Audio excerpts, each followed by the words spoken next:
క్రీస్తునందు ప్రియమైన దేవుని బిడ్డలారా, మీ అందరికీ ప్రభువైన యేసుక్రీస్తు నామమున వందనములు చెల్లించుకుంటున్నాను.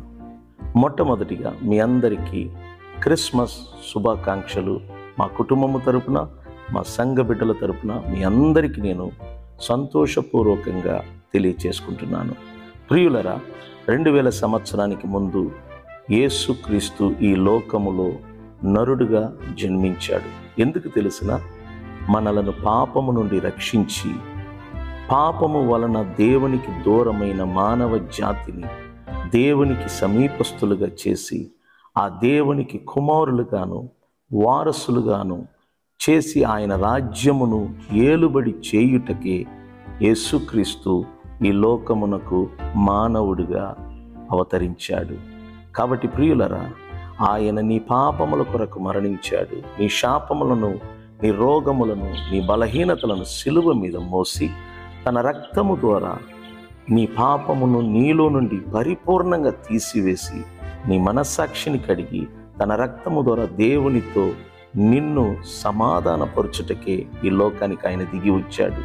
అది మాత్రమే కాదు, ఆయన కేవలం నీ కొరకు చనిపోయి, నీ స్థానములో చనిపోయి, నీ కొరకు ఆయన తిరిగి లేచాడు. ఇప్పుడు నీ కొరకు దేవుని కుడి పార్శ్వమున విజ్ఞాపనములు చేస్తున్నాడు.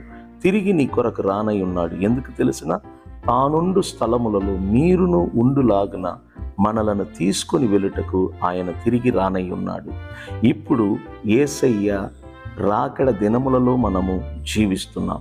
ఇలాంటి రాకడ దినములలో మనలో ఉన్న భక్తిహీనతను, దుర్మార్గతను విడిచిపెట్టి ప్రభువును హత్తుకొని ఆయనను రక్షకుడుగా, ఆయనను ప్రభువుగా మనము ఒప్పుకొని మన నోటితో ఇతరుల ఎదుట ప్రకటించి రక్షణ పొందుకొని ఒక సంఘమునకు సభ్యులుగా మారి, ఆ సంఘమునకు క్రమముగా వెళ్తూ దేవుని వాక్యము చేత మన మనసును రూపాంతరపరుచుకుంటూ ఈ లోకమంతటా క్రీస్తుకు మనం సాక్షిగా జీవించినట్లయితే, నేను చెప్తున్నాను, అనుదినము క్రిస్మస్ ఆనందము నీ కుటుంబములో, నీ హృదయములో మీరు చూస్తారు.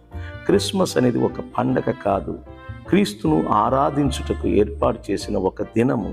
కాబట్టి మీరు క్రీస్తును ప్రతి దినము ఆరాధించినట్లయితే నీ హృదయములో క్రిస్మస్ అనుభూతిని మీరు పొందగలరు. కాబట్టి ప్రియ సహోదరులారా, ఇకెందుకు ఆలస్యం? క్రీస్తు మీ కొరకు 2 చేతులను చాపి మిమ్మల్ని పిలుస్తున్నాడు. ప్రయాసపడి భారము మోయిచున్న సమస్త జనులారా నా యొద్దకు రండి, నేను మీకు విశ్రాంతిని కలగజేస్తున్నానంటున్నాడు. మీరు వచ్చినట్లయితే మీరు నిజమైన విశ్రాంతి పొంది ఆయన రాజ్యములో మీరు నివాసులుగా మారి, ఆయన మీకు రాజుగా, ప్రభువుగా, దేవుడిగా ఉండి మిమ్మలను ఒక కాపరిలాగా పచ్చిక గల స్థలములలో మిమ్మలను పరుండ చేస్తాడు. శాంతి గల జలముల యొద్దకు మిమ్మల్ని నడిపింప చేస్తాడు. అప్పుడు నీ బ్రతుకు దినములన్నిట కృపాక్షేమములు నీ వెంట వచ్చును. కాబట్టి దేవుని బిడ్డలారా, ఈ క్రిస్మస్ శుభదినమున నేను మీకు చెప్పేది ఏమనగా, క్రీస్తును ప్రభువుగా, రక్షకుడిగా అంగీకరించి ఆయన బిడ్డలుగా మారండి. ఆయన త్వరగా రానై ఉన్నాడు. మీరు సిద్ధపడండి, ఇతరులను సిద్ధపరచండి తెలియచేస్తూ ఈ కొద్ది సమయాన్ని నేను ముగిస్తున్నాను. దేవుడు మిమ్ములను, మీ కుటుంబాలను ఆశీర్వదించును గాక. God bless you all.